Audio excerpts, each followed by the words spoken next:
Hello, welcome to the Awakening Report. I'm your host, Doug Hamp. So glad to have you with us today. We have a special guest from Israel. He is going to share with us his amazing research. Yair Davidi is his name, and he's going to share with us the research on the lost 10 tribes of Israel. So we're very excited to get to that. Just to let you know, we are going to be having a conference here in Denver August 4th through the 6th, and we hope that you will join us. So go to denverprophecysummit.com to check that out. We'd also ask you to just go ahead and hit that little subscribe button right there on your screen. And if you want to, there's a little bell. You can click on that and you'll get notified when new teachings come out. So we'd love to have you be part of that. If you want to support this ministry and this show, there's a little button right at the top there that says Patreon. You can click on that and it'll take you to the page and it explains all about it. And we got a little video there for you to check that out. So we'd love to have you join us. Again, we have Yair Davidi from Jerusalem. He is joining us live, and so we are just excited to have him. Hello, Yair. How are you? Shalom. Shalom. Shalom. Shalom. How is Jerusalem today? It's nice. I'm not actually in. I'm just on the outside of Jerusalem, and it's a sunny day. It's a night. The weather is fine. It's a little bit warm, but it's good for this time of the year, and That's good. everything's fine. The I air remember is. I Sorry. remember living there, and the weather report was funny because it said tomorrow without any change. Machar bli shinui. That's all it said. Tomorrow no change, and that was basically the weather report for the 3 years that I was there. And but beautiful countries, and just glad for you to join us. So, Yair, you have been doing research for quite a while on the lost 10 tribes of Israel. First of all, give us just a brief intro about who you are, and then let's jump into your research. Okay, so I was born in Australia, like Gavin. I came from Australia. I came to. I was born. Technically, I was born Jewish, and but I was brought up in a non-religious environment, non-Jewish environment. At some stage, when I became an adult, began to become more interested in Judaism. So I moved to Israel. In Israel, I learned in the yeshiva and rabbinical institutions, and there I came across information that seemed to indicate that the lost 10 tribes were amongst Western nations. Already in Australia, I'd became associated with this notion, and in Australia, I'd attempted to clarify it for myself, to go into it more deeply, but I didn't get very far. But it had interested me. And then, whilst I was in the yeshiva, I kept on coming across different sources in Jewish writings, such as rabbinical writings, such as the writings of Rashi, commentaries on the Bible, and so on. It seemed to indicate that there might be something in the concept. Also, I was a follower of history. I constantly kept myself updated with related historical research, with historical findings, with contemporary affairs. And every now and again, something would come along that would jar this consciousness in me and arouse a question as to whether or not the Austrian tribes were amongst Western peoples or were not. Eventually, I decided to, for my own sake, to do some research on the subject and to see what I came up with. And I did so, and I found myself getting more and more involved in it. I went to the Hebrew Library in Jerusalem. They have a very world standard. They have in the Jerusalem and the Hebrew University, Givat Ram. They have the major library for all of Israel. It's of European standard, the very high standard, with thousands of books. I've been to that library. That's a beautiful library. All the books are pretty much, for the most part, hidden, and you have to tell them what you want, and then they bring the books to you. That's right. They have a card index, and they let you take so many books per hour. But after a while, I got to know them and let me take more books than was usually allowed. So I got to know other parts of the library, the rare book section, and so on. And you could say divine providence helped me. I kept on coming across sources that helped this research, and I built up a whole body of research. And eventually, I prepared manuscripts for books on this work, and received funds or received a loan from a rabbi to put out the first book, The Tribes, and one could say after a while I developed one could say a community of followers, and more and more information kept coming in, and it kept being revealed to us until now we have a larger body of information proving that the lost 10 tribes are amongst Western nations. Wow. This information is derived from biblical sources, from rabbinical commentators on the Bible that show us, first of all, show us that our interpretation of the Hebrew script is consistent, is okay. It's not something that we're just imagining or something that cannot be relied upon. We have other authorities greater than us who confirm our interpretation of the text. Also, they have additional ideas, additional opinions as to where the lost 10 tribes were, which together with historical sources and legends and various other sources all point in the same direction that lost 10 tribes were and are amongst Western nations. We also use archaeology, mythology, linguistics, historical writings, any source whatsoever that could have something pertinent to the subject. We have gone into it and we've come up with sources all pointing in the same direction from all different directions, and all leading to the one conclusion: identifying the lost in tribes as people in Western nations. We don't say, first of all, we don't say that everyone in those places belongs to lost in tribes. We don't really know, but we can say that lost in tribes were in those regions, and that they are the regions where they gave expression to their Israelite identity as predicted, and where something of an Israelite consciousness existed, at least at a subconscious level, one could say. In other words, they gave expression to their destiny as Israelites, as it was predicted in the Bible they would do. Now, let me just ask you really quick. Would you consider these people Jewish, or do you consider them Israelite? Is there a distinction in your mind? Oh yes, this is quite a distinction. They're not Jewish. They're not Jewish. The word Jew is derived from Judah. Originally had 12 tribes of Israel. The 12 tribes of Israel divided into two different sections. In the north were the 10 tribes. They're referred to in the Bible as Ephraim, as Joseph, sometimes as the kingdom of Israel, in some texts as Samaria after their leading capital, the leading province. And they were quite distinct from the southern kingdom, which was centered around Jerusalem, where you had the tribes of Judah and Benjamin and Levi. And afterwards you had refugees from all of the tribes also came to the south, so that the entity, the polity, the kingdom of Judah did contain representatives of all of the tribes. But the dominant tribe in the south was Judah, and therefore from the kingdom of Judah came, one could say, the major section of the present Jewish people descend from the kingdom, people who were in the kingdom of Judah. The majority of the Israelite nation were in the north. They were taken away by the Assyrians and they lost consciousness of their ancestry. But they remained together physically as cohesive entities that we may identify. And this should not be so surprising, because even before they were exiled, they had in effect ceased to become Jews in our sense of the word. They had ceased to keep the commandments, or they kept the commandments, they kept aspects of what one could call Judaism or the Mosaic laws, but they was syncretized with pagan concepts. They had ceased to keep circumcision. There were a lot of differences, and in some degree they were in effect, one could say, non-Jewish. And even the prophet Hosea speaks of it. He says, "You are not my people, you shall not be my people." Also Jeremiah speaks of it, "I have divorced you."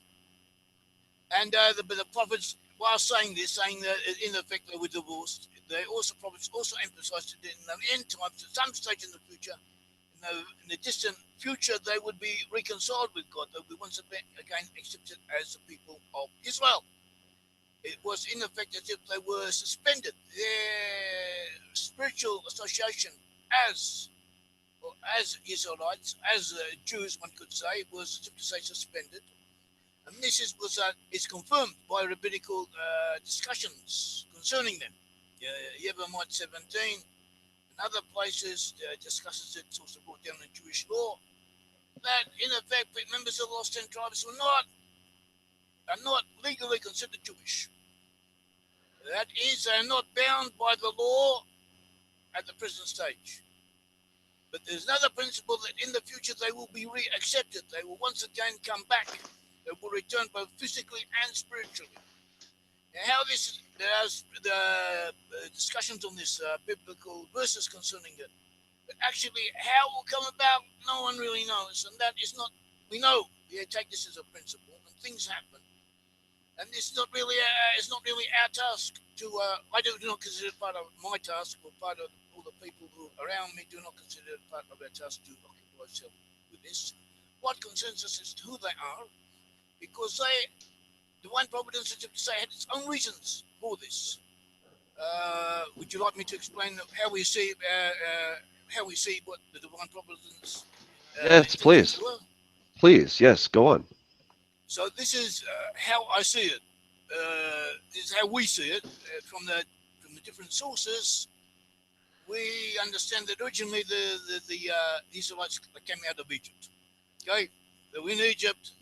They were in Egypt. They did not have the law in Egypt. They did not have this before the time of Moses. Then they came out of Egypt and they received the Torah and the Moses in the wilderness. And the original intention of the Bible, if you look at the Bible, was that they should enter the land, keep the law, establish a kingdom, and somehow to bring all of the peoples of the earth to worship the one true God and to keep aspects of the commandments. There's discussions as to which, not necessarily all of the commandments, but to be subservient to the God of Israel through the direction of the Israelite nations.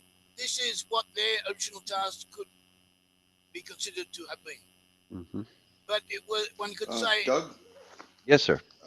Doug, I'd just like to point out that Yair has a wonderful book. Began his research with, and that's the tribes.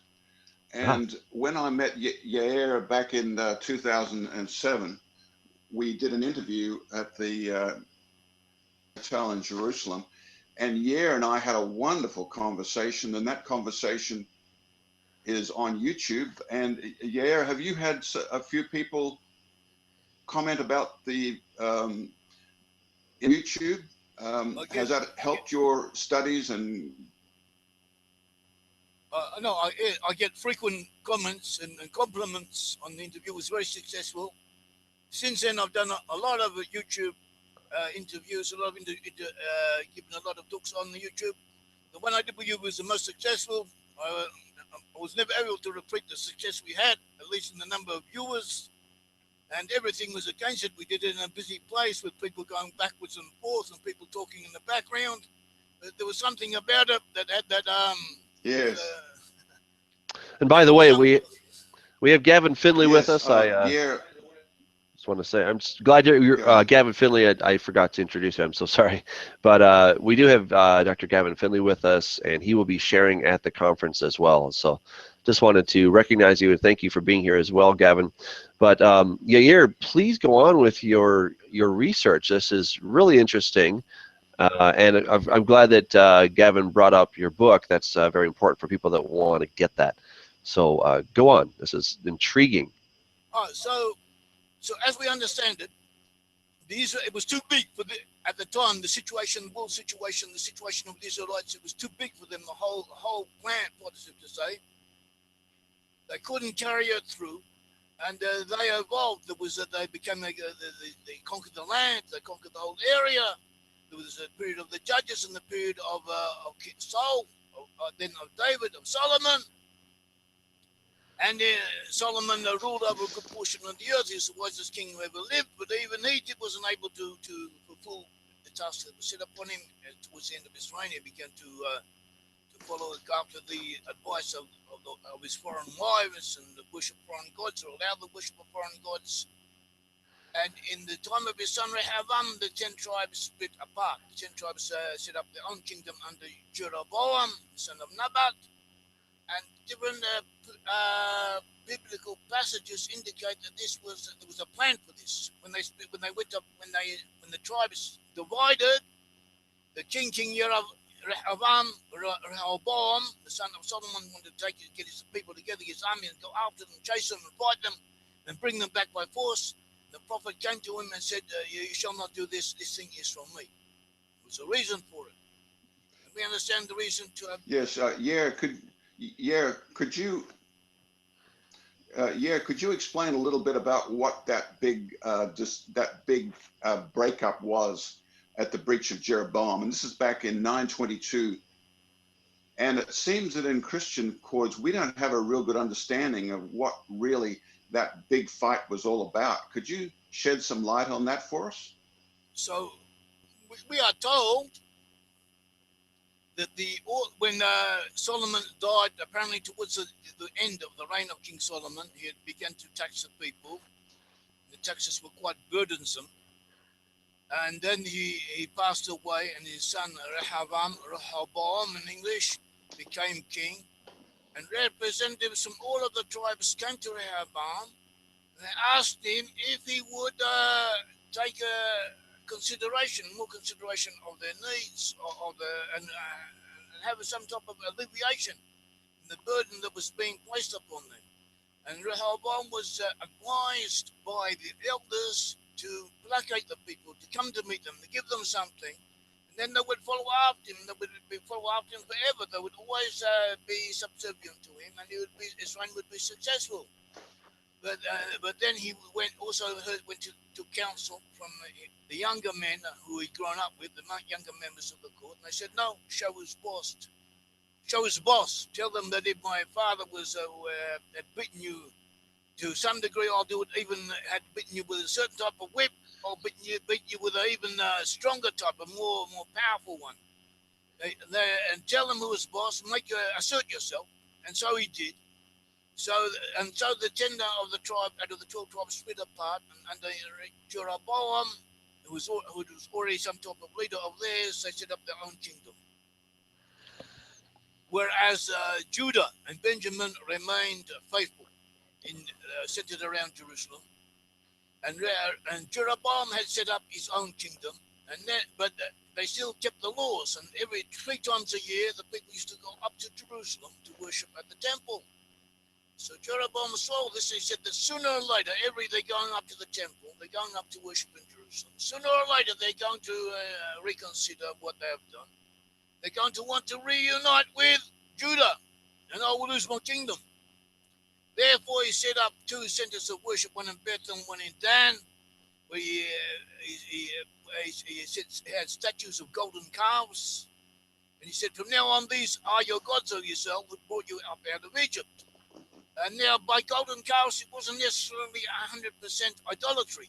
It may have intended that these were representatives of some power of God Almighty, but to which the people should direct themselves. But all events, it was not biblically, it was not something, and it was a biblical injunction. It was against the laws of the Bible, and this led to idolatry.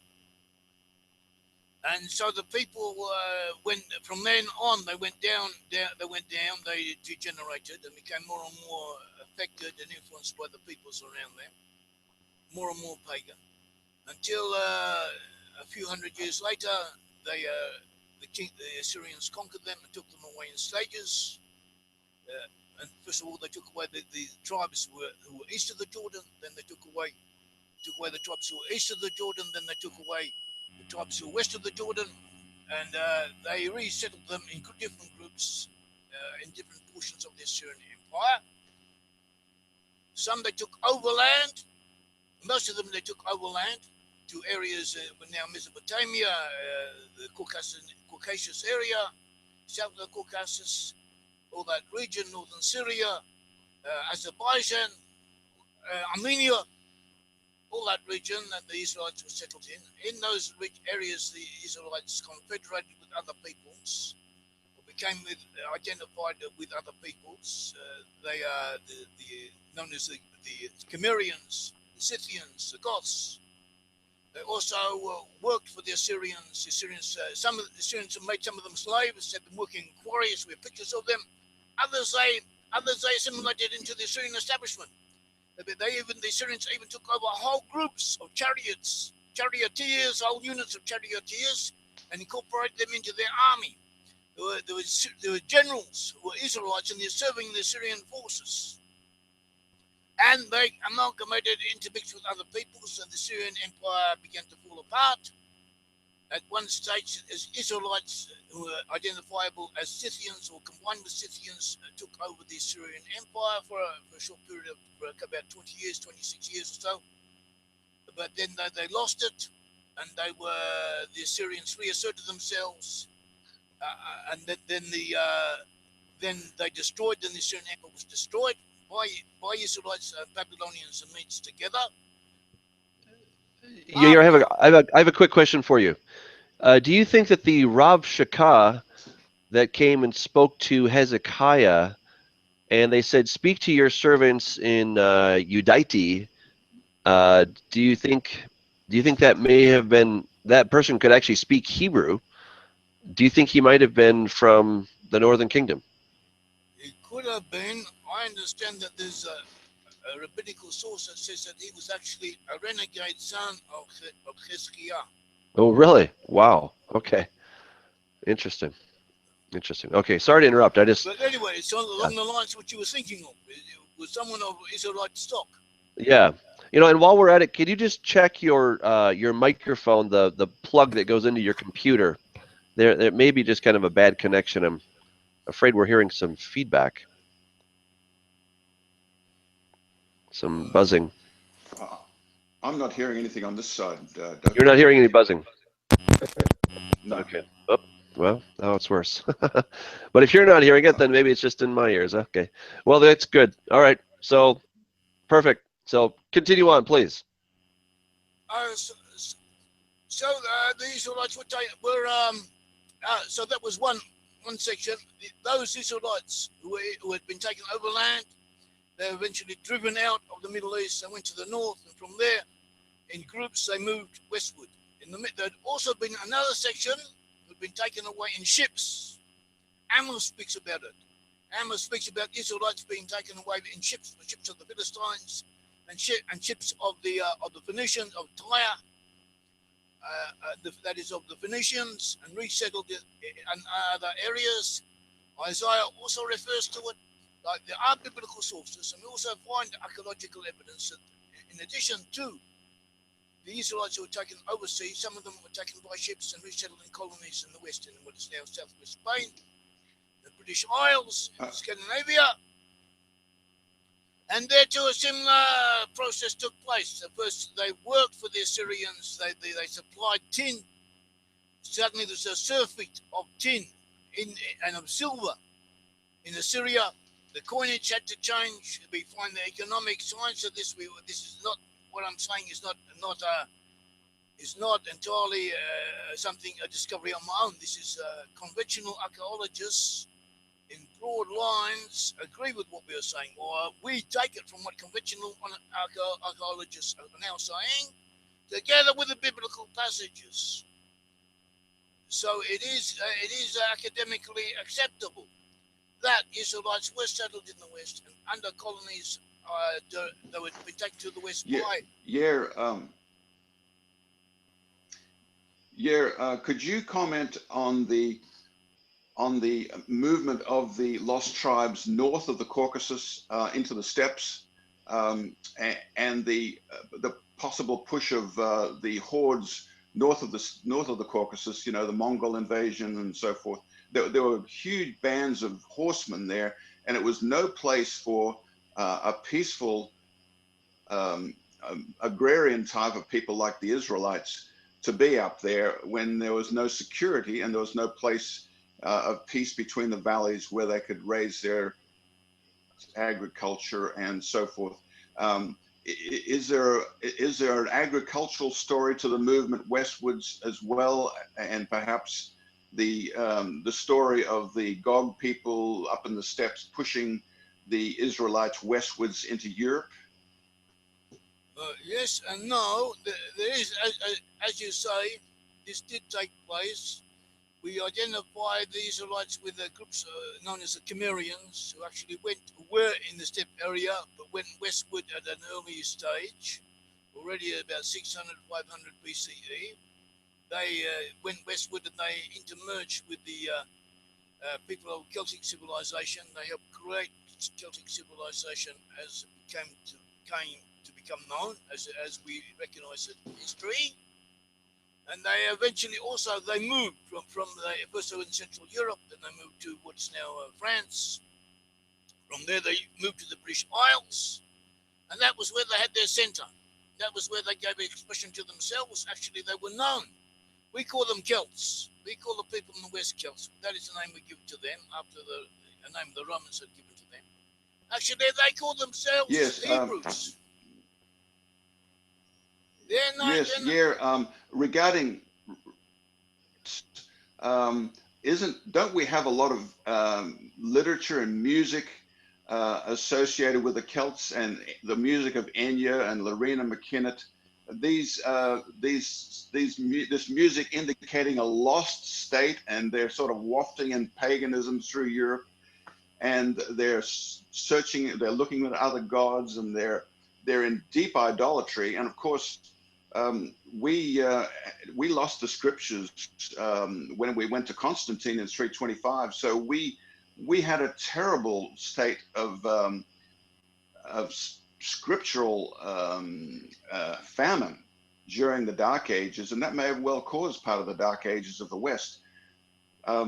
These are the elements of literature that that come into the story as well. Don't you believe that there's some evidence there as well? There's evidence in Celtic legends, in Irish legends, also in Scottish legends, Welsh legends as well, concerning that indicate that they are descended from Hebrews. Also, linguists find what they call a Semitic substratum in the language of the insular Celts, or the Celts from the Western Isles. In other words, they originally spoke a tongue, a language was similar to Hebrew. And on that was superimposed a Indo-European type tongue, which gave them the grammar and the overall structure, but the vocabulary and also elements of their grammar, of the way they spoke, still showed Hebrew origins. And this is accepted. Like this is accepted by linguists that what they call Afro-Asiatic substratum exists in Celtic languages. Which is consistent with them having originally spoken the Hebrew language and having changed it to a European type tongue. And this is not only in language, but in a lot of things, in customs and in the things they made, even the way the use of an animal, the use of certain implements. All of this relates back to what had been known in the Middle East, or had Middle Eastern antecedents from the region of Israel. Also, they call themselves Iberia. They have the word Iberia, a name for island. They have the Hebrides Islands. On the maps of Ptolemy was a geographer, a pagan geographer, which is important because he wasn't influenced not by Christian sources, not by Jewish sources. He would write down what he knew from the geography of those areas, names of people, names of areas. And he often gives them Hebrew names, or names which are similar to names found in the Bible. So this too is a proof. Also, we find proofs in other directions. We find one of the peoples we identify as being descended from the Israelites are the people settled in Holland, what's now Holland, Netherlands.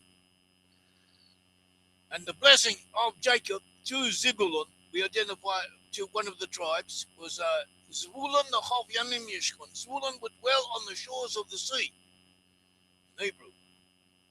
Zvulun the Chav Yamim Yishkon, Zvulun would dwell on the shores of the sea. Ptolemy, his geography, he mentions a people called Sabulungoi with an S, Sabulungoi, the area of the Netherlands. In other words, Goy means people. Zabulon is another form of the name Zebulun. He's saying that the people named the people of Zebulun lived in that area. And what do we find in that region? We find in that region that most of the country, 2/3 of the country, is below sea level. The earth is sand, sea sand, and they need dikes to keep out the water. and 1/3 of the area is underneath, below the sea, and another third would be subject to periodic flooding if it was not for the dikes that they have. In other words, 2/3 of the country is literally speaking, on the seashores. This is where we find the people called Zebulun, called people of Zebulun. And this is where that prophecy was fulfilled, and there's only place in the world where this holds. Let me just ask, just to clarify. So you're going back to the prophecy given by Jacob in Genesis 49, and he says, Zebulun shall dwell by the haven of the sea. He shall become a haven for ships, and his border shall adjoin Sidon. So you're suggesting that that's the Netherlands? Yes. Okay. In Hebrew, it says the Hof Yamim, doesn't say haven. Haven is Okay. it's a possible translation. Okay. But it's not The the only Hof. translation. It can also be translated to be, as most Hebrew speakers would now understand it, to mean the shores of the sea. Okay, fair enough. I'm okay with that. I agree with you. Hof does mean seashore, so fair enough. Interesting. What about Sidon? How do you interpret that? We interpret that people from the Phoenician culture did settle in that area. They settled in France, they settled in Belgium, and so they settled in areas around about. So the border shall be on to Sidon. The sense of Sidonites were also in that region, and they bordered the area. Wow. And you're also suggesting that the word Iberia comes from the word Iver or Ivrit, right? Like, Yes, okay. as you know, you're in the Hebrew University. Yes. University Ivrit. That's it in Hebrew. Yep. Ivrit means Hebrew. Okay. The word, but also you also know that the V sound, the V sound, can also become a B. Absolutely. Yes, of course. It depends on the phonetical usage. Right. It doesn't affect the meaning. Right. So in European context, the European surroundings, they instead of saying Ivrit, they said Ibri or Iberi, which also in Hebrew, you can also find it used in that way. Well, it goes back to Eber, right? I mean, it goes back to the origin of the word Eber, right? Yes, there are in the biblical commentators have a discussion of where the word did come from. But the bottom line is that we know that it was a name that the Hebrews applied to themselves and other people applied it to themselves. Mm-hmm. Joseph is recorded a Hebrew boy. That's how Joseph is described. Yes. We find several times in the Bible, Jonah calls himself, I'm a Hebrew, and I worship the God of made heaven and earth. Jonah, when he was captured by the sailors, that's how he described himself to foreign people, as a Hebrew. Hebrew was the name they used for themselves. In Hebrew, we find this name. They also gave their name to the Iberian Peninsula, as you say, also to the Hibernia, or the Iberia, and the Hibernian Sea, and the Iberni in Britain. And to people all over what is now France, we have names, Iberbritum, all kinds of place names from that area that the Romans gave us, that the people had a use for that region, showing that Iber was an ethnic mononym. It was a name applied to different peoples, and it distinguished the people who had that name as belonging to an ethnic group. In other words, Hebrew was the name they gave themselves, and Hebrew was the name they were known by, even after they had been exiled, even after they had forgotten where they came from. That's amazing. Are there any other theories for where the word Iberia may have come from? I mean, there are theories, like for everything you have theories. Some people say it comes from the yew tree. They used to say that the Druids, the Druid religion, they held the yew tree to be sacred. Other people have different theories, have different ideas. Mistletoe, and they're not really very strong. They don't really know. They themselves admit this conjecture. Okay. There are works that they admit, in effect, or major authorities amongst people who study this subject admit that it was a name used in ethnic connotations, used for the people, used for themselves. Where exactly it came from, they're not sure. They make different suggestions based on the names that are similar to it. that might possibly have had relevance to it, but they cannot come up with anything for certain. The Irish sources do relate it back to their ancestors, or one of their ancestors who had that name, which is similar to what the Bible says, how the Bible relates his name Ivri, where the name Ivri comes from. Abraham the Ivri, Abraham the Ivri, Abraham the Hebrew, it says. Mm-hmm. And this, where the bottom line is that this was the name that the Hebrews used for themselves. The Israelites used this name for themselves, and other foreign peoples knew them by that name. We still find their name in usage. And this is one sign. If it was one sign, you might say it's a coincidence. Some people do have different peoples do sometimes come up with similar names for themselves. But you take one coincidence here, a coincidence there, and hundreds of different so-called coincidences, and put them all together, and you come up with an absolute identity. Fair enough. I'm very persuaded by the whole word of Iber and Iberia. I mean, that makes perfect sense to me, but I'm probably biased, so I'm just trying to double check here. So go on. This is fascinating. So how we see it, the whole task of the exile was in order that the Israelite, that one section of the Israelite nation should keep the Torah, develop the Torah and the oral law and so on. That was the Jewish section. Another section should go down to the level of the Gentiles and evolve upwards and bring the whole of the Gentile world with it. And that, in effect, is what happened historically. We identify the lost Gentiles as peoples who settled in the British Isles, who colonized North America, Australia, New Zealand. The peoples who settled in France, settled in Holland, settled in Belgium, who settled in Scandinavia. And from these areas came you had the British Empire, the Dutch Empire, the French Empire. Also now we have America, which is also a cultural empire. And all of these nations spread their influence over all of the earth. And relatively speaking, despite the fact that they were out to make a quick buck, you could say they wanted to make money, they were out for their own interests. They also had altruistic motives, altruistic factors were also there. There was something they knew that they had some type of civilizing task, manifest destiny to fulfill, and they did fulfill it to some degree.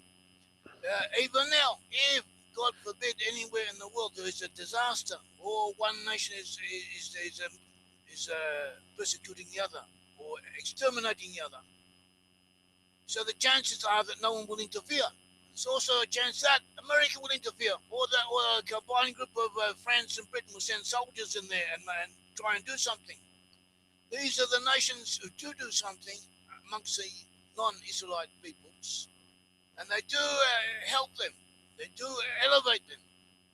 We also had the Green Revolution, which America, thanks to America, the Green Revolution.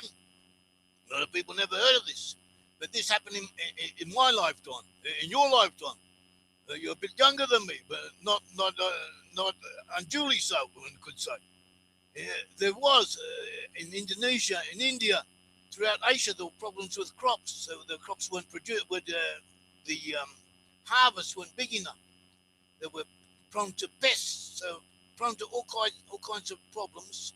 People were starving to death. So American scientists, they got groups of American scientists and put them got them together and had them produce new crops, new ways of production.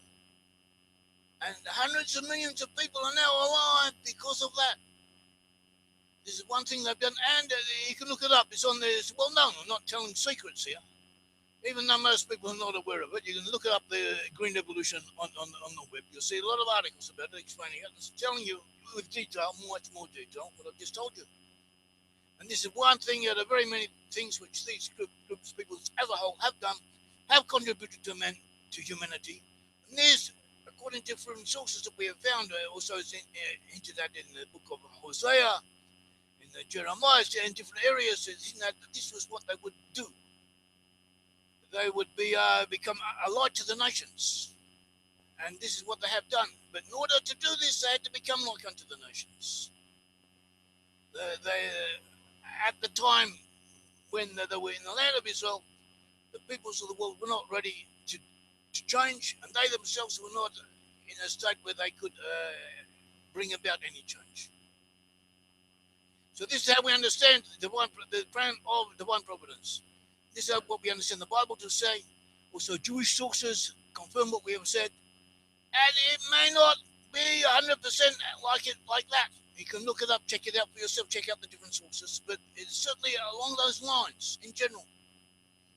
Yeah, I'm wondering if you could touch on some more of the linguistic correlations between words that we find in Hebrew and some of the name places or people names that we find throughout history.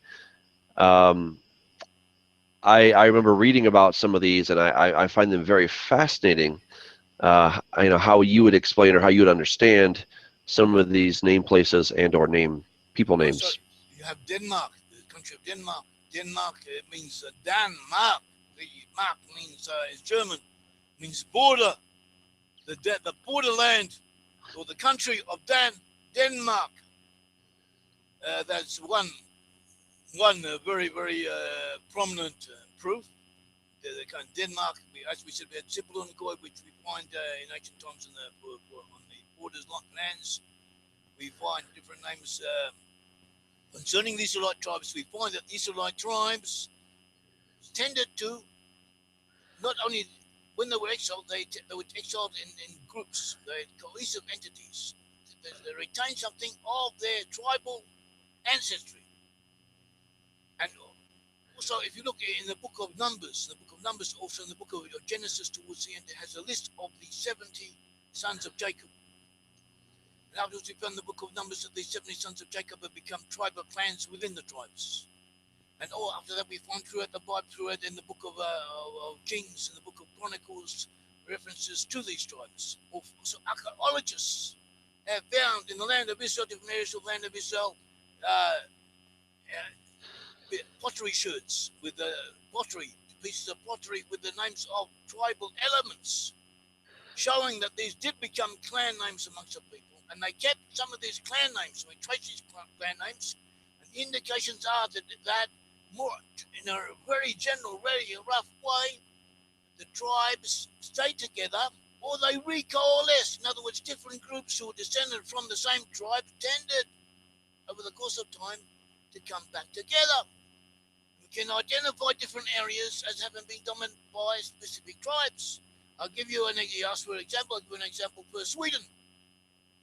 Sweden, according to Swedish history, Sweden was founded, came into existence when two nations called the Goths and the Svea. The Svea came together, united. The Svea were also known as Sueon.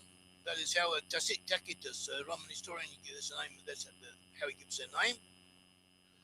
And this name, Goth, in Hebrew, can be another form of the name Gad. Not only that, we find among the Goths of Sweden the use of Gad, or this root Gad, Gimel Dalet, as an alternative for the name God. So you were in Israel. You met the Temanite Jews whilst you were in Israel. So you notice that the Hebrew is a little bit different from ours, from the conventional pronunciations. And some, many think that their Hebrew way of pronouncing Hebrew is more closer to the original. So they have a way of a dalet, which is similar to a Scandinavian dalet. A dalet, I mean a D. In Scandinavian tongues, in Germanic tongues, you have a D, which sometimes can be pronounced as a tha. A tha sound. Da. Yes. And you have the same thing in Hebrew. Also in Gad, the name Gad, the Holam, which gives us the A sound, can be pronounced by the Temani, and also by Ashkenazi Jews as O. So you take so in other words, the name Gad could also be pronounced as Goth. Goth is another way of pronouncing the name Gad. And so when we said that Sweden came into existence, when the two separate entities, the Goths and the Svea, came together, Sweon, also known as Sweon, one of the sons of Gad, one of the clans of Gad, was known as the Shuon. And Shuon is practically in effect the same. Have these two people come together. The sons of God were Areli. Areli was the name, was one of the sons of God. And the Harels, the Hareloi, which is in effect the same. There was also a group in Scandinavia associated with the Swedes and the Goths. The Harudi is another segment of God.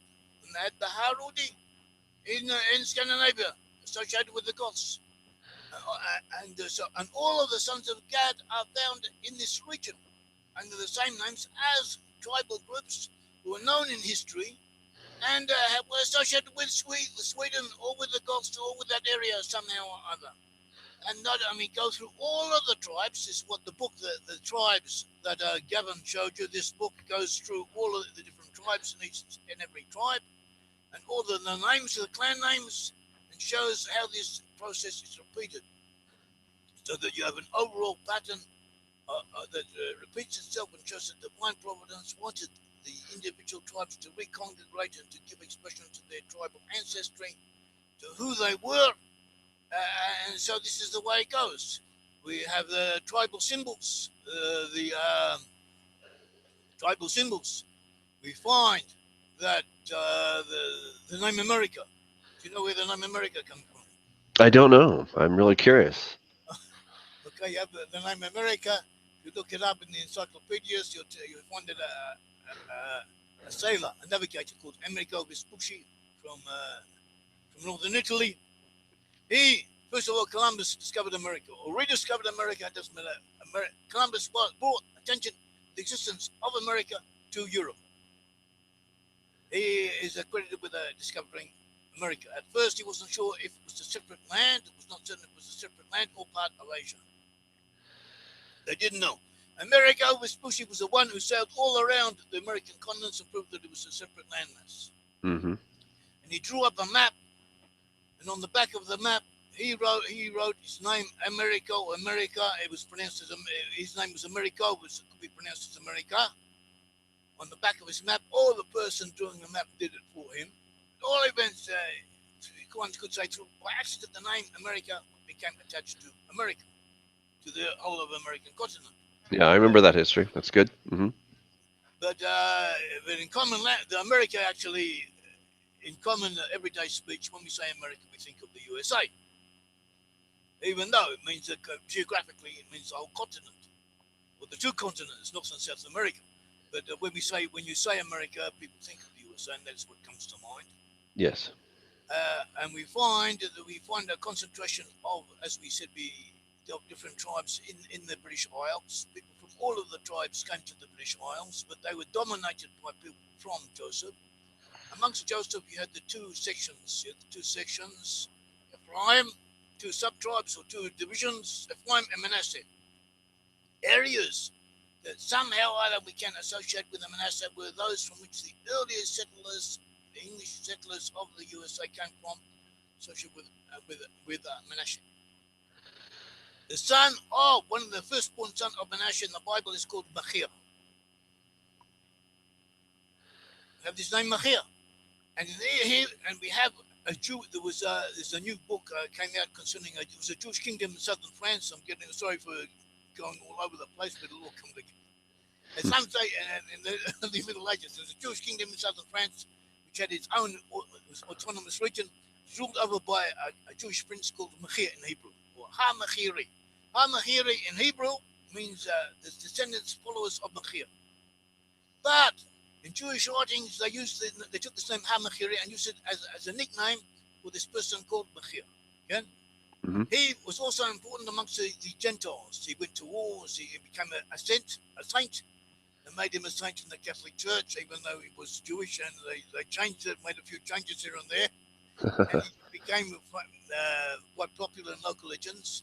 And his name was written down as Americo, because Ha-Machiri is a Hebrew name. It's a little bit difficult for people of Europeans to pronounce, so they switched around a few of the syllables and came up with the name America.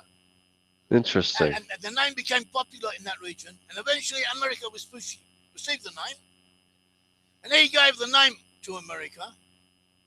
But you could say that through this whole chain of events, it was destined that America should receive the name Ham, the firstborn son of Manasseh. And this is where we find the predominance of people from Manasseh in America. You believe in divine providence, so you could say that the name meaning Machir, the son of Manasseh, was the name that America received. Interesting. So Wow. in the midrash, it says that it gives the symbols of the tribes. So it says that the symbol of Joseph. Joseph had actually three symbols.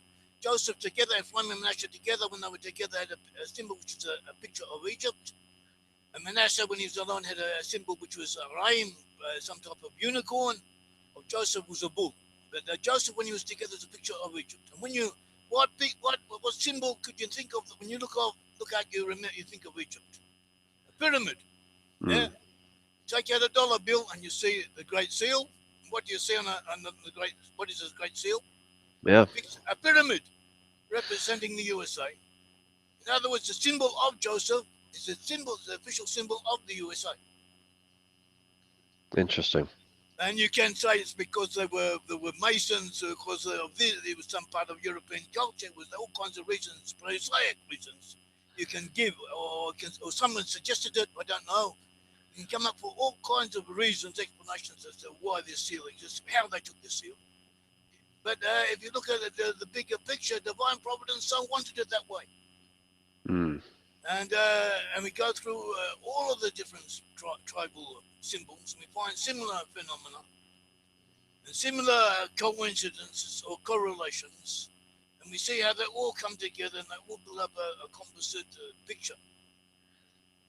With each different section, each different proofs from all over the place, proofs from archaeology, from linguistics, proofs from rabbinical sources, proofs from the Bible, from the biblical texts, how they all interlock with each other and give us a complete picture.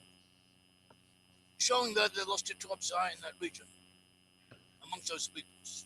They had a role to play according to divine providence as indicated by the biblical sources. Mm-hmm. So basically, Isaiah 49, where it talks about, it says concerning Messiah, whoever you think that may be, but it says, "It is too small a thing that you should be my servant to raise up the tribes of Jacob and to restore the preserved ones of Israel. I will also give you as a light to the Gentiles, the nations, that you should be my salvation to the ends of the earth." Do you see that? Sorry. Go ahead. Also this word ends of the earth. What does it mean, ends of the earth? Katzei Arts in Hebrew. Mm-hmm. Means geographical extremities. The ends of geographical extremities, when you take the land of Israel, as we find in Ezekiel, the land of Israel is the center of the earth. Tabu Ars says, especially Jerusalem. And all the rest of the world emanates out from Jerusalem. So what are the geographical extremities? We have Scandinavia, we have the Netherlands, we have France, Britain, North America. And then to the southeast, we have Australia and New Zealand. And then you have South Africa. And all these areas are at the ends of, geographically speaking, they are at the ends of the earth. Not only that, but Isaiah himself, I think in Isaiah 41, he also mentions those being at the ends of the earth. The ends of the earth, and in English it says the chief places thereof. In Hebrew it says Asileia. In Hebrew, Asil means noble or elevated or the best. So in other words, he's saying not only the ends of the earth, but the best places of the most salubrious climates at the ends of the earth. Because you could say the ends of the earth also means Siberia, Antarctica, places that are difficult to live in. But here it says the ends of the earth and Asileia, the best parts of the earth, those areas which are most conducive to human habitation. And that is where we find peoples whom we identify with the lost 10 tribes. Incidentally, you mentioned when Isaiah says that raise up the tribes of Jacob. Yeah? Mm-hmm. Jacob. What's the nickname for an American? Yank. And the name Jacob in Hebrew, you have an Ashkenazic Hebrew. You know, you were in Israel, you know the different parts of different people, different Jewish communities. Yes. Right. Slightly different ways of traditionally of pronouncing Hebrew. Nowadays it's been standardized. Modern Hebrew, which everyone speaks, everyone knows. But in the different communities, Ashkenazi communities, Ammonite communities, the Moroccan communities, They all have slightly differences in the way they pronounce the names. So one of the names of pronouncing Yaakov is Yankov. You have Iron Yankov is a famous, well-known book, a collection of legends from the Talmud. Iron Yankov. Yankov is another way of pronouncing Yaakov. Also, the Temanim or the other Hebrew Jewish groups also have a way of pronouncing this with this iron sound as like Yankov, so they have Yankov. Yankov, and also amongst Ashkenazi Jews, Yank is short. Another way is the equivalent of Jake. Jack is short for Jacob. Yank doesn't matter what some. If you look it up in this, if you look up what the name Yank comes from, you might find it was the different explanations. Some people say it comes from the Indian tribe, or it's what the Indians used to pronounce the name Englishman, or it comes from something else. It doesn't really matter. Amongst Hebrew speakers, Yank is short for Jacob. In other words, the Americans are named after Jacob, if you take it that way. And that was the point you were speaking of, to raise up the tribes of Jacob, that was really their task and to be a light to the Gentiles. Wow. And also you have the principle the biblical passages can sometimes be understood more than one way, and the different understandings can be instantaneously applicable. The Bible is written by God Almighty, and God Almighty knows how to write things that have more than one meaning, to more than one application, more than one context, and to be valid. Nevertheless, the different meanings to be equally valid, or they have validity in different associations. Mm-hmm.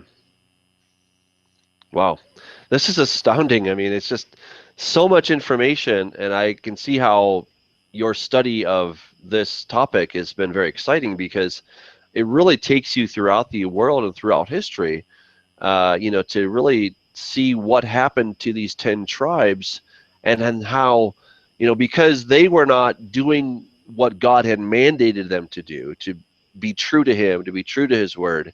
And so then actually through the judgment of the Assyrians, etc., then God used that to spread them throughout the entire world, to become that light to the entire planet. And through that, God is bringing about this redemption in ways that nobody could have ever have imagined possible. Yes, this is the way. This is how divine providence works. This is the Bible. This is the Bible in action. Wow, it's really astounding. It's just amazing. I have to ask, because as someone who studies the New Testament as well, it makes a lot of reference to the restoration of these two houses. And we may see differently on this, but it makes the suggestion that what happened through the life and death and resurrection of Yeshua was actually the restoration of these two houses, or at least let's call it maybe the beginning of that restoration, which will culminate in the reuniting of the two sticks, and so many other passages. Any thoughts on that? So we obviously don't agree with you on most of those points. A few of those points we have different interpretations, but we do see Christianity as a tool of divine providence to arouse the consciousness of the world, and especially of the lost 10 tribes, in this direction, in the direction you're speaking of. So, in effect, we even though we disagree on those points, until the Messiah comes, we don't have to agree, because we agree on the general directions of the whole process and the reasons for it. And we also see, also you probably have from your own experience, that you can have a certain doctrine, and different people apply in different ways. Yeah, Christianity. A lot of people became Christians. Some people had their own way of interpreting it. Other people have their different way. Some people emphasize the Hebrew aspects of it. Others something else.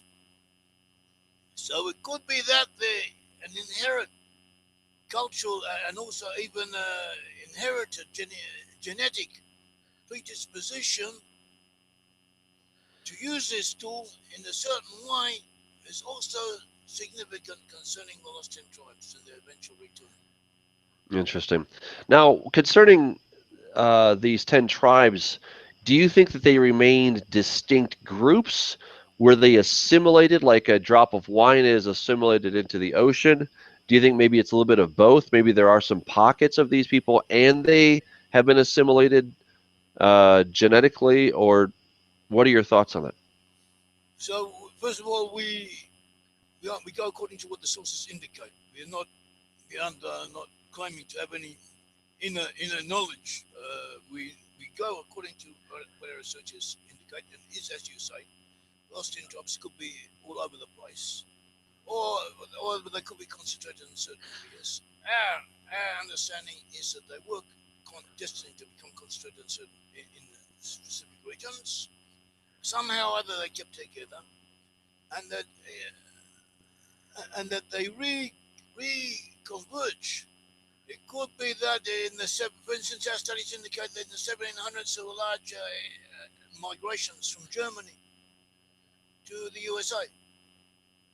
In the 1700s, 1800s, whole villages got up and moved out and have eyewitness accounts. They had two villages, one beside the other.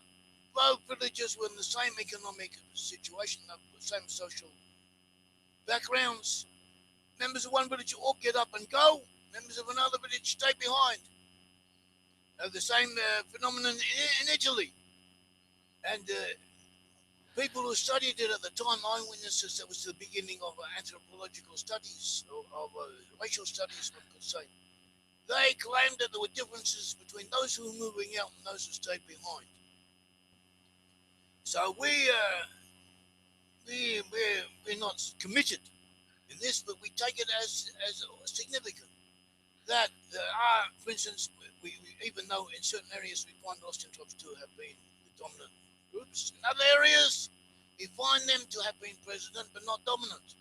From those regions where they were not dominant, such as Germany, our understanding is they all moved out, they all went to the USA, or the major proportion of them, of those who descend from Hebrews, did so. And this applies to other peoples who come to the USA or to other Israelite regions from other areas of Europe. That they too may well have been descended from Israelites or from Jews. Also, there were a lot of Jews who were assimilated or were forced to convert to Christianity, who were intermixed with the peoples. And our indications, Amos says, I will not let a drop, I will put you through the sieve of the nations. Not a drop of you will fall down. There's divine providence on these peoples. And there are things we don't understand. We just go according to what the Scripture says and what historical indications lend us to comprehend. Wow. You know, I once read that the word Yitzchak, which is Isaac, of course. I mean, you know that. I'm just saying it for my listeners. Yitzchak, that it may have morphed into other variations of that. One suggestion that it morphed into Saxon. I find that linguistically curious. I'm not sure if I am convinced, but maybe. Are there any other thoughts that you can, or any other ways that may have been morphed into other things like that? So the name Yitzchak. Yitzchak is in Hebrew with a Zadik, not an S. Yitzchak. Right. Yitzchak. Mm-hmm. But Amos, when Amos is speaking of the lost ten tribes, he refers to them as Beit Yitzchak. This is a shin instead of a Zadi. And he also refers, he uses his name, applies it to the lost ten tribes as distinct from Judah. So here too we have an indication. And we have this name, which is already similar to Yishak Shachar, which eventually did become one of the forms of it was Saxon. So the Saxons could have received probably Anglo-Saxons received their name. Let me just give that reference to people. It's Amos 7:9 for those who are interested. Amos 7:9. It says the high places of Isaac, and in Hebrew, as you say, Isaac is not spelled with a tzadi in this case. It's actually spelled with a sin, which tells us, and there's something very strange about that because it should be spelled with a tzadi, as we have it in the book of Genesis, but here it is spelled with a sin. So Yitzhak, as you're saying. So just clarifying what you're saying. Yes, so you probably know more than me, or know quite more than you're letting on about this whole. I've done some research, but you're the expert here, so please go on. So we have the names, all the names. You have the names. Angle, Angle became England. Angle, the Angles and the Saxons invaded England, but what became England. The name England comes from the name Angle. It means Angle land, the land of the Angles. Where does the name Angle come from? This is getting back to our same letter Ein. Sometimes could get an an sound, as we said that we found in the Titan concerning Jacob, Jack, Yank. So too, we have incidentally the symbol of in Jeremiah. It refers to Ephraim as eagle, an untrained eagle. Right, a calf, right? It's a buka, in Hebrew is eagle. Eagle could be pronounced as angle. The iron becomes an an. Angle is another way of saying eagle. And the Angles on the continent before they moved to England, they were also sometimes referred to as Angloid. The name Angle is sometimes written in Ptolemy and other places we find it written as Eagle. In other words, the two forms, Eagle and Angle, were used by the Angles for themselves. And they use this name, and we associate England with Ephraim. And the very name England actually means land of the bull calf. Land, and the bull calf is a nickname for Ephraim, as the Jeremiah says in other sources show us. So here too we have a linguistic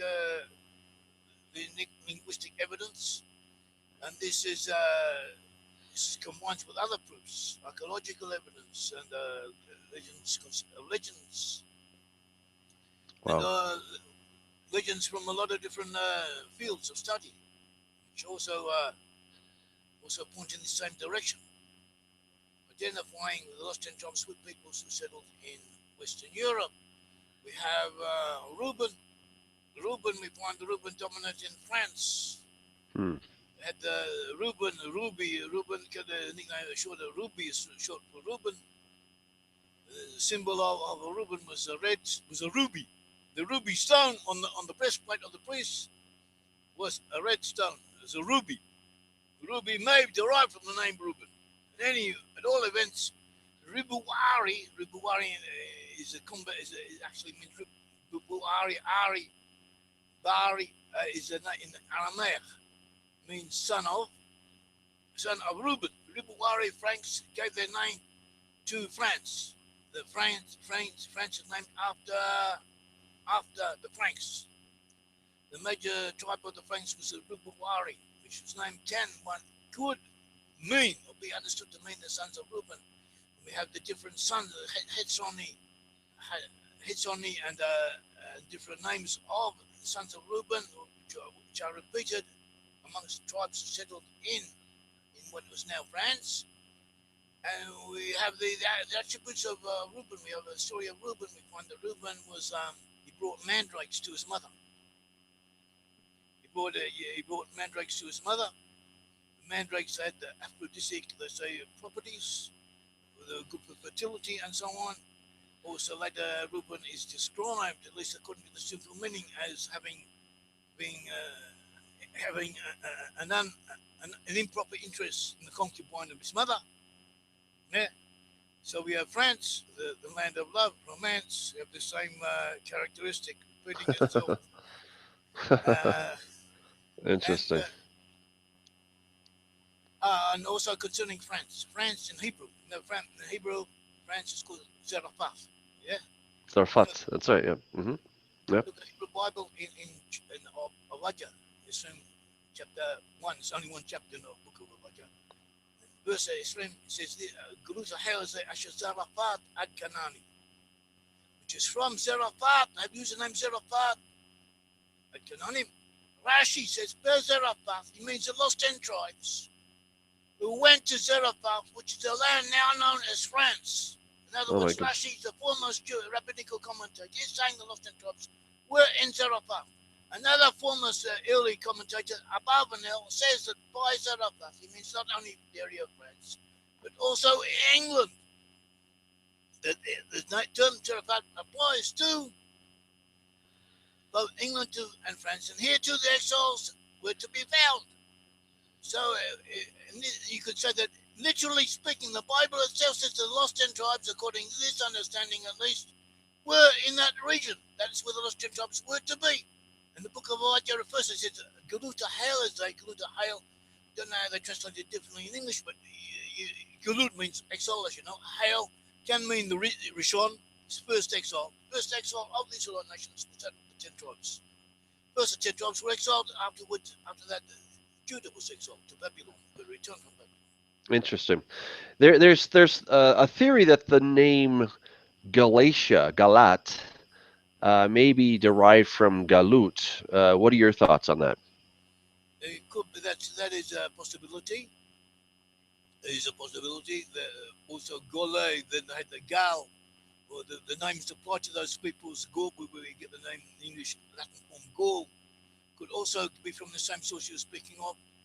But also this name Galadi, we also find it given as Galadi, sometimes written as Galadi, and that is how a form of the name Gilead.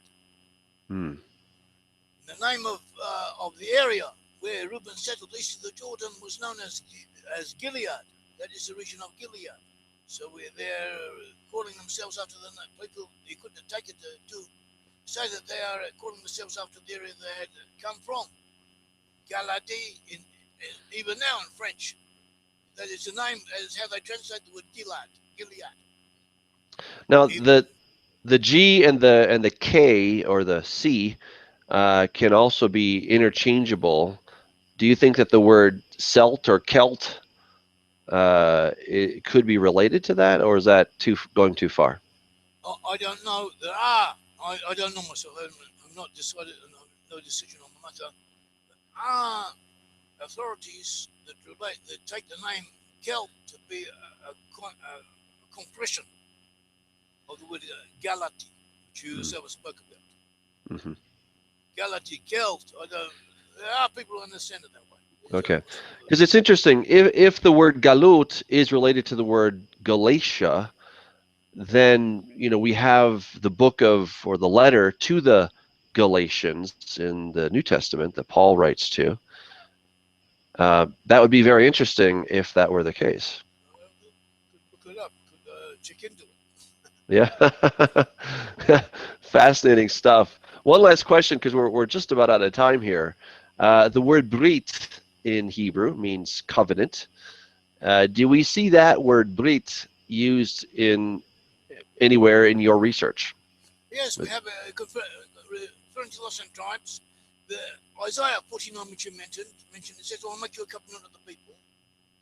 It says in Isaiah 49, also in Isaiah 42, also referring to lost tribes. In Hebrew, this is Brit Am. This is where also our organisation, the movement that we are trying to set up, it calls itself Brit Am in the reference to this source. Brit Am sounds similar to Britain. We find in the Middle Ages the name Brit Am sometimes written as Britannia. In other words, the Britain itself, the name Britain was sometimes at the M and the N at the end were switched. It is another form of the name for Britain. So this too could be a hint of the one providence as to where the lost 10 tribes were. Interesting. That's very interesting. Well, I want to thank you so much for coming on. We're out of time, but thank you again, Yair Davidi. Tell us the name of your book and where we can get that. So we have 10 different books. Okay, 10 different books. Excuse me. More than 10. But 10 are now available. Most of them speak about the lost 10 tribes. different aspects. We have the tribes. The first book is the tribes, which describes the different tribes where they went to and the proofs identifying them. That was our first book. It's a very thick book, but it's interesting. It's a lot of pictures and diagrams showing the different areas where the tribes went to and their symbols.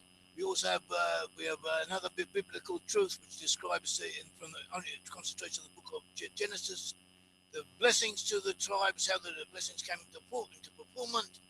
We have other books. We have just a second.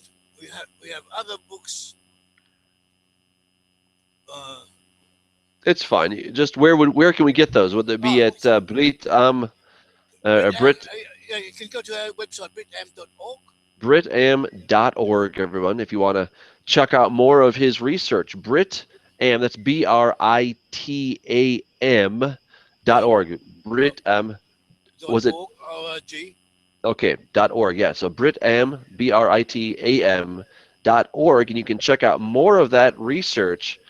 Fascinating. I mean, this is definitely something to think about. As Christians, this answers, I think, a lot of questions. It may raise some more questions, of course, but it does give us another perspective. And Yair, we are indebted to your fine research that you've done over these many years. So thank you very much. Thank you for coming on the Awakening Report and sharing with us your great research. I want to thank Gavin Finley as well for bringing us together and for just helping out with this interview today.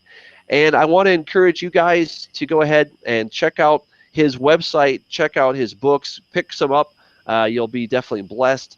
Also, make sure to subscribe. And if you want to hear Gavin in person, please come to our conference. And we have some exciting news that we actually have some sponsorships for that. And so we're going to be able to make that available for free. So there's really no reason not to come to the conference as long as you can get here, or it's going to be online. So do check that out. Go to denverprophecysummit.com and you can get more details about the conference. So everyone, thank you so much for joining us. Stay in the Word. God's Word is amazing as we've been checking that out. Until next time, God bless.